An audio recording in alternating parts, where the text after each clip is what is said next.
जब हम रात की तैयारी कर रहे थे दोबारा आने के लिए, किसी की हिम्मत नहीं हुई। मैंने भी जोर नहीं दिया किसी को कि मैं देख रहा हूँ कि जब आपकी बॉडी लैंग्वेज या आप फिजिकली सेट नहीं, आप क्या इन्वेस्टिगेशन करेंगे। हमने रेस्ट करने का फैसला किया। गेस्ट हाउस में हम सब सो रहे हैं।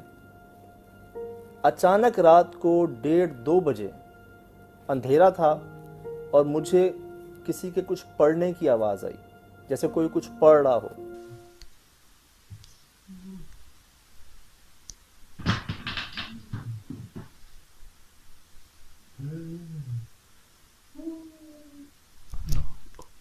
मैं कोने पे ही सो रहा था, सबसे इधर ही, कोने वाला बेड मेरा ही था। तो मुझे कुछ समझ नहीं आया कि ये है क्या। मैंने मोबाइल उठाया, लाइट ऑन की, तो देखा कि कोई औरत नुमा हमारे उस कमरे में, गेस्ट हाउस के कमरे में, कोई औरत नुमा दीवार की तरफ मुंह करके बैठी हुई है, काली चादर में, और वो हिल रही है।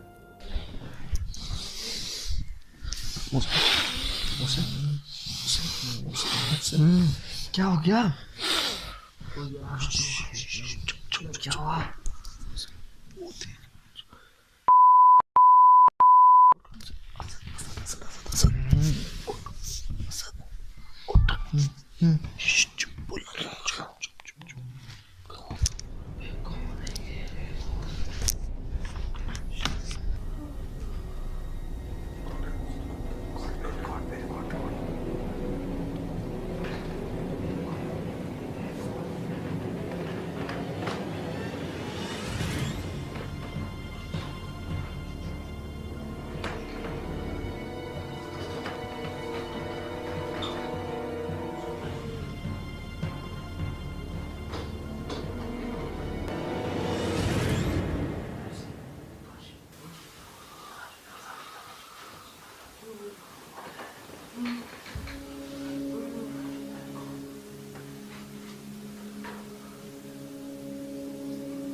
भाई को तो निकालो अंदर से।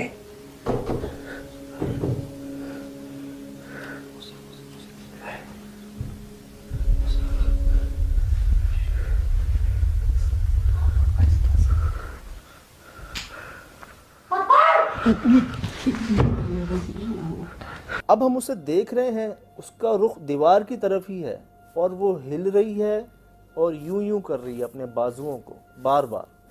मैंने मोहसिन से भी कहा और ख़ुद भी मैंने सोचा कि यार मैं दुआ पढ़ता हूँ, अल्लाह को याद करता हूँ, क्योंकि मेरी नज़र में तो ये कोई गैर मरी मखलूक। जैसे ही मैंने दिल में ये इरादा किया कि मैं कुछ पढ़ूं, उसकी आवाज़ आई ज़ोरदार, मत पढ़ो।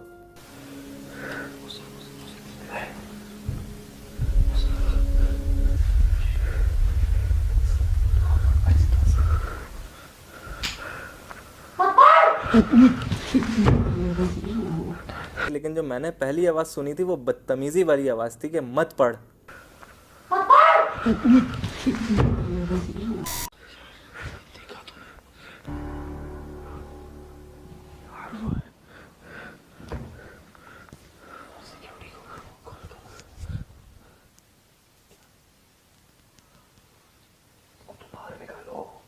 सुहेल भाई को मैंने नहीं देखा, लेकिन जब वॉशरूम का दरवाज़ा देखा तो वो लॉक था। मैं समझ गया सुहेल भाई वॉशरूम में है। लॉक है वो अंदर से। कौन?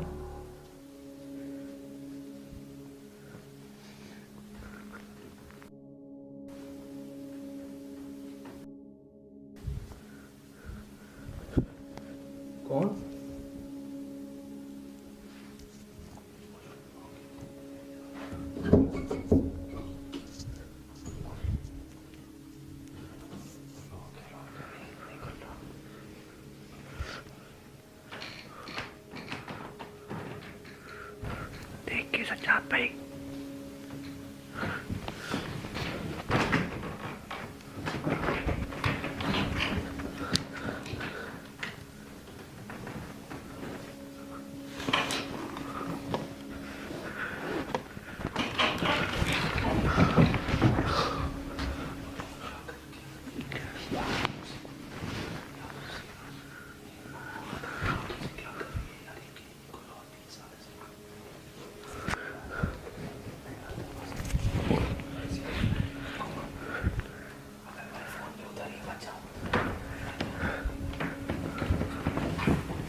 लाइट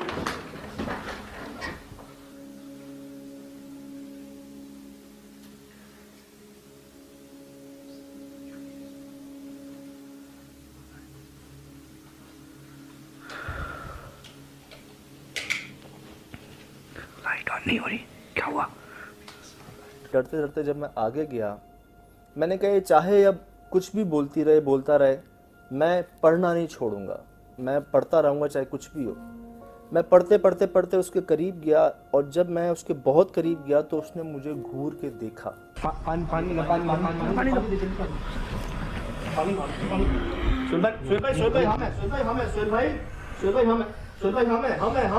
हमें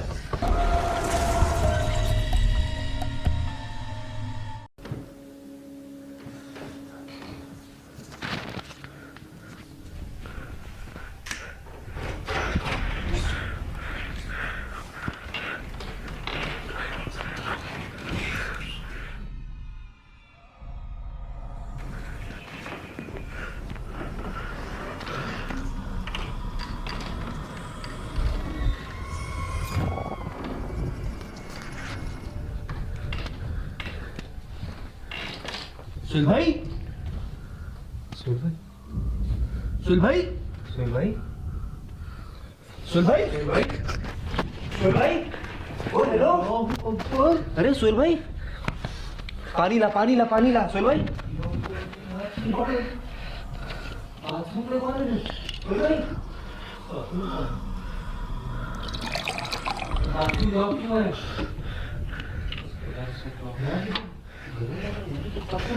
रंग देख रंग।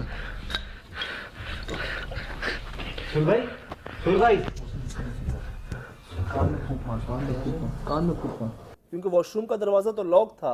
हम तो ये समझ रहे थे कि सुहेल भाई जो है वो अंदर है। उल्टे कान में, उल्टे कान। क्या हुआ? है? कौन है अंदर, कौन है? चल उल्टे कान में यार हॉस्पिटल लेके चलो इनको यार, हॉस्पिटल लेके चलो। फोन कर यार, फोन करता, सिद्धार्थ को फोन कर। मैं फोन।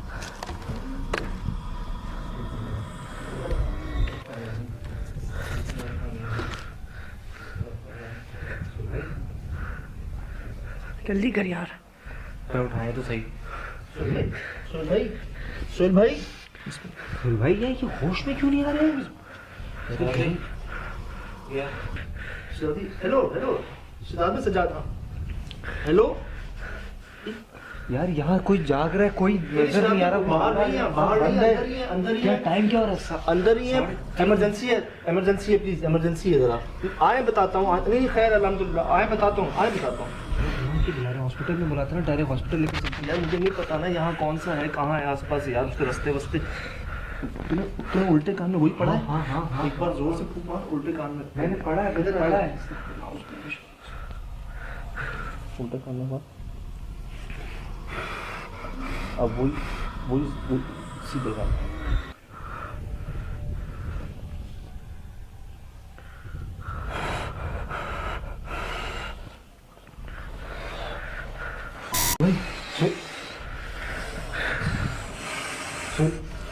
पानी पानी पानी पानी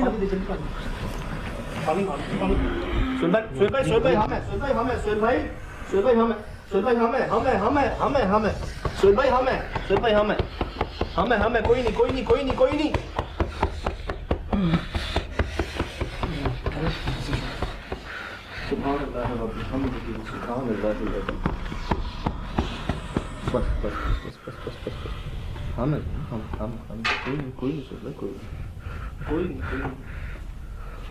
हम लोग सुन भाई, कैमरे की लाइट ऑन कर ले। कैमरे की लाइट खोलो यार, लाइट खोलो। कैमरे की लाइट उठा लो, फोन के फ्लैश, फोन उठा लो, कोई तो लाइट जलाओ। देर यार यार वो कहाँ है? रोशनी कर।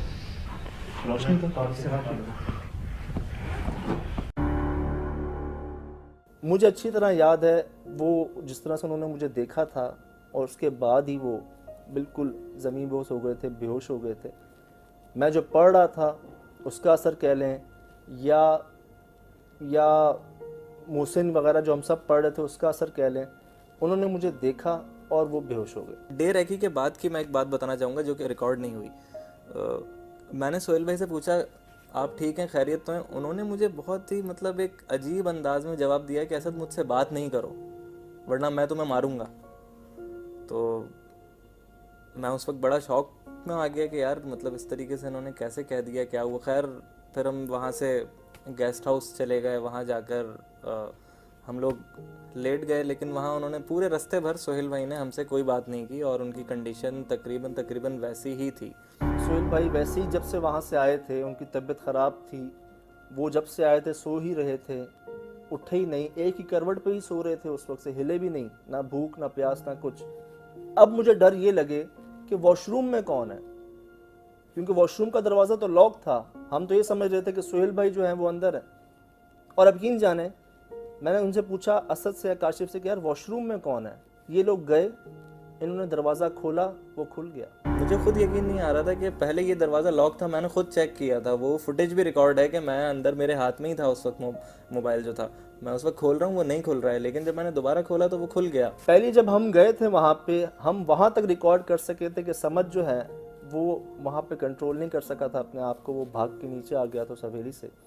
उसके बाद हम सब भूल गए थे, लेकिन जो उसके बाद हुआ था जिसे हम रिकॉर्ड नहीं कर सके थे वो ये था कि हमारे ड्राइवर बकजमीन जो थे उन पे इस कदर असर था कि उन्होंने औरत की ज़बान में, औरत की आवाज़ में मुझसे बात की थी। वहाँ पे अशफाक थे, अरसलान थे, हम सब थे वहाँ पे। उस वाक़े के बाद इतना खौफ बैठ गया था मेरे दिल में कि मैंने काफ़ी दिन तक तो उनसे बात ही नहीं की।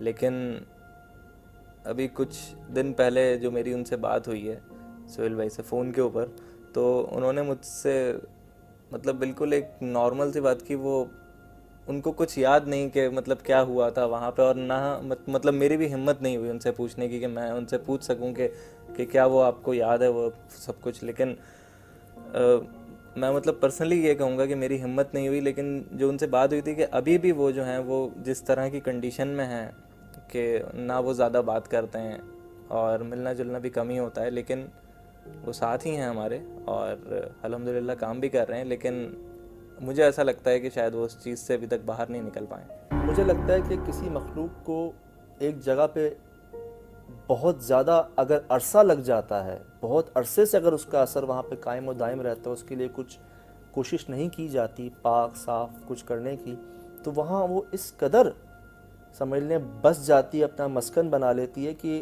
किसी और को वहाँ आने में बड़ी मुश्किल पेश आती है। आपने अक्सर सुना होगा, कुछ जो इल्म रखते हैं साहब वो ये कह देते हैं कि ये हमारे बस से बाहर है, हमारी अप्रोच से बाहर है, हमसे बहुत ज़्यादा ताकत रखती है। इसकी वजह ये होती है कि वो मखलूक को वहाँ बहुत ज़्यादा अरसा हो चुका होता है, वो समझ लें अपनी जड़ें गाड़ चुकी होती है वहाँ पे, और उसको वहाँ से